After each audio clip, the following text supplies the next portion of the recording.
Hey YouTube, good morning. This is a Wednesday, first week of September 2022. Judy is off to the fair to enter her baked goods and whatnot, and a little vinegar that I made. If I win, I'll show you how I made it. What I thought I'd do maybe this morning is take a little walk around the property, and I wanted to show my water system. It's not quite complete, but it's complete enough that it's working, and I can show you what I've done and what I have left to do, how we handle water out here in the desert. So if you want to come along, let's go.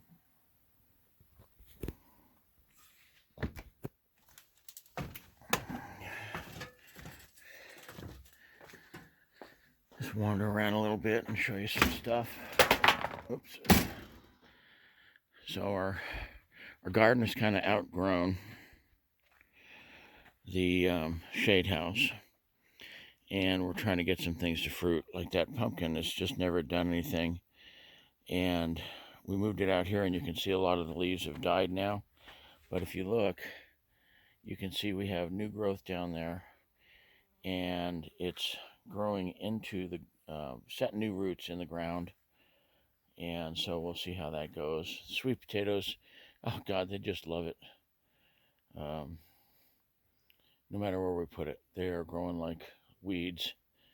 And then looks like the squash is doing well, and the tomatoes, they look a little sad right now, but they've been doing okay. We've been getting a couple of tomatoes. So here's some more sweet potatoes, and here's some potatoes that are growing. Now, that being said, we still have room if we wanted to, because we took those out of here. Here's some plants we wanted to give a little bit more shade to, and that's where we chopped the pumpkin. We left this, and it rooted, and you can see it's flowering, and it's growing, and it's growing, and it's growing.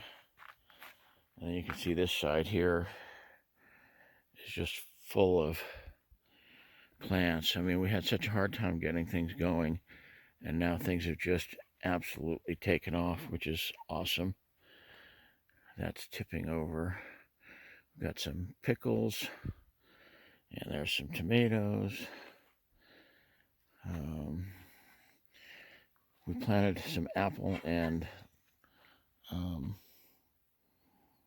lemon over here, and we've got some new stuff going in right there.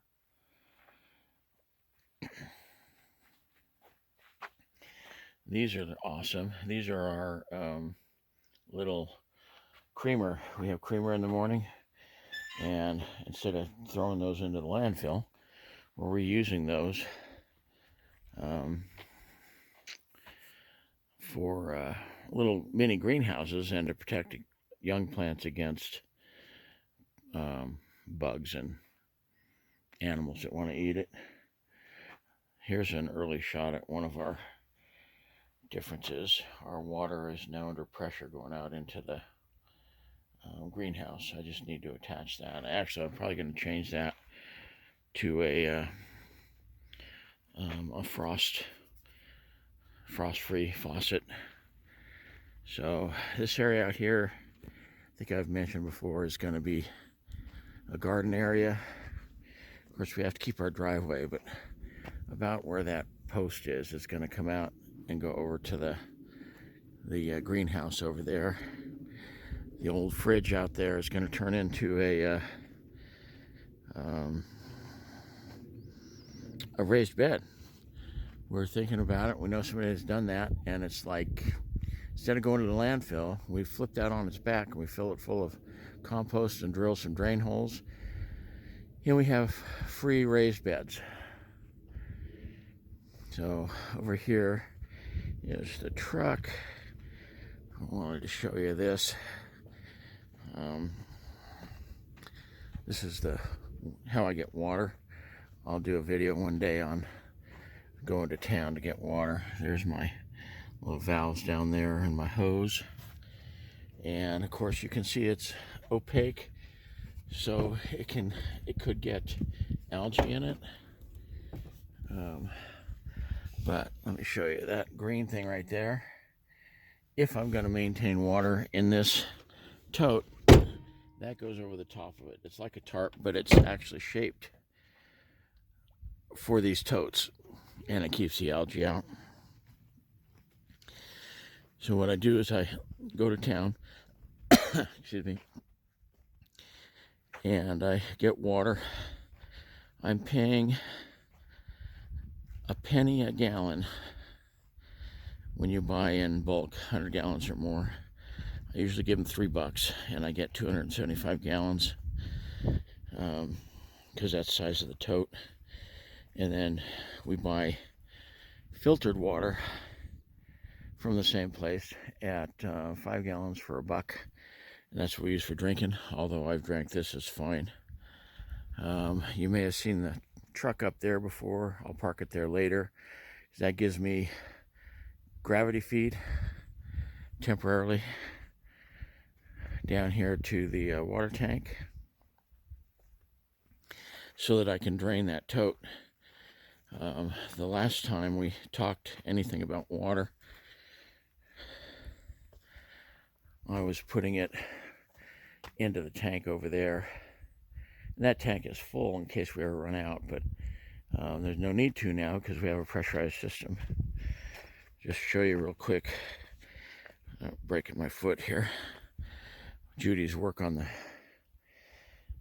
our little shady area for morning coffee, little patio. It's going to lead to a patio back there. And I just picked up some railroad timbers I'll probably use for steps going down to that lower level behind the RV. Anyway, back to what I was talking about. So here's my water tank. Right now there's about 350 gallons in it. And of course the truck I just filled yesterday. And so that'll top it off. And then I'll have a little extra, maybe for that tote over there. That's going to be for watering the garden eventually. There's some bricks I picked up from a friend the other day at a good price. So anyway, I put this pipe in the ground. If you remember, I dug this trench going around. Sorry for my shadow. I threw an extra pipe just in case I ever need it. I've got a drain right here. If I ever need to drain the tank, or if I want some gravity fed only, because it's not pressurized. And of course you have your on off. This square here, indentation I left, I'm going to put a box there that's completely insulated so that to protect that in the winter, and hopefully that'll keep that from freezing. The tank itself is not a problem. So this is where the trench was, and I find it interesting that we have a cactus growing already. That started out over here. See if I can find it. I had a little cactus that was growing. I don't see it now, but I kicked it and broke it. The pieces went flying everywhere, and over here it rooted. So that's good. Okay, and so I did some raking. Let me back up. I did some raking so that I can plant something in this area here. Eventually it'll come around. Once this is gone, it'll come around over here because I've got some cactus there too, and just kind of make the place look a little prettier. So you can still see some of the trench here. I haven't cleaned up this side. Got it filled in so that we can walk. And then you see the hillside there. I've got to pull it down. One of the things that I've noticed is we have things like that growing. I don't even know what that is, but things that didn't grow out here before. See, there's some more down there. And I think it's because the shade. We've created our own microclimate here around the RV. I've noticed more birds. I've noticed plants growing that didn't used to grow here. Here's some more. I don't know what those are either. We even have grass growing, which is almost an impossibility where we're at. Yeah, see if I can get down here and show you. Okay, so here's where the water line comes up, and you can see I've got a valve there, and that comes over to here, and that goes into my pump. It's just an RV pump.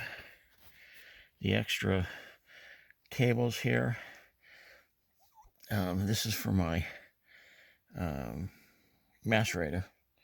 So when it's time to do the toilet, I just hook the macerator to there, and I can fill my tote to take it to town.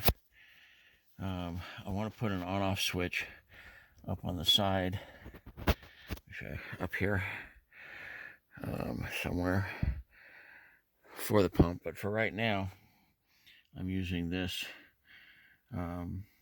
breaker. So you just push the red button and it shuts it off. Also, it'll trip if I get a short. Okay, and then out the other side, I don't know if you can see that very well. There's a T. One goes over to the hose I showed you at the first, and the other side goes up and into the rig. And let me show you that part.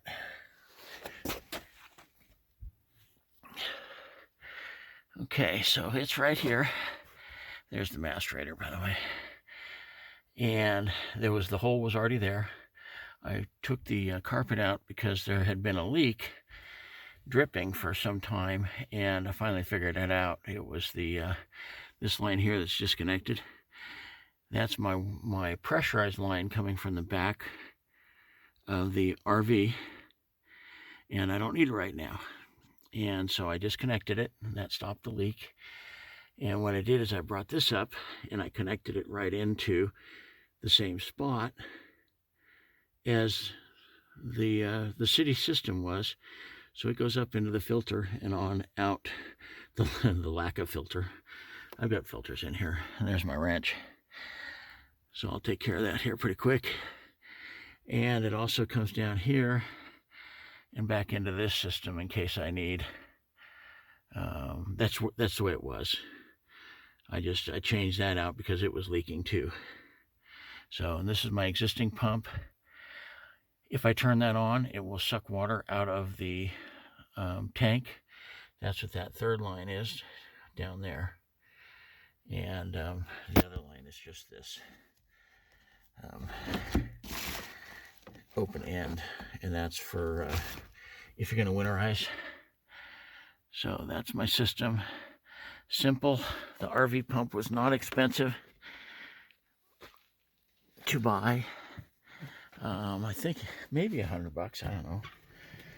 But for those folks that are thinking that they have to use gravity feed, my little pump system gives us all the pressure we need, and same pressure as an RV, and it uses very little fuel.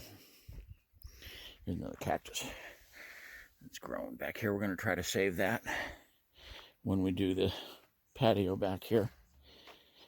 You can see back over here the patio that she's got almost done. A couple of yucca plants.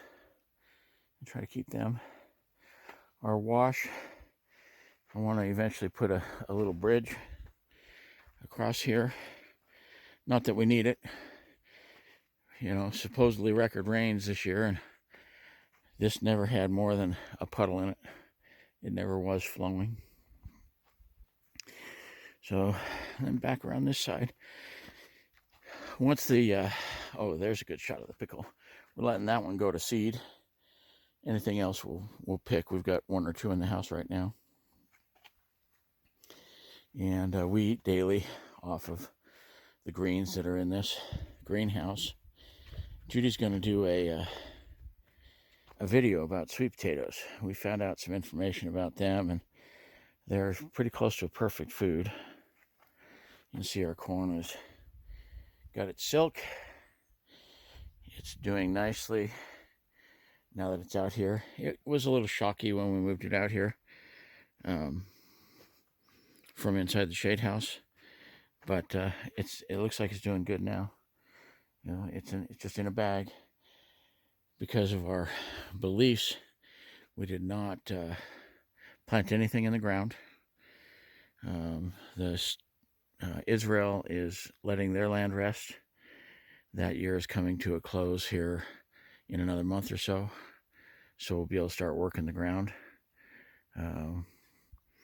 We believe in Yeshua, Jesus, our Messiah, but we also believe that we should be trying to follow what the Word says in the Old and New Testament, because if it was good enough for Jesus, it's good enough for us. Anyway, that's going to be about it for the update today.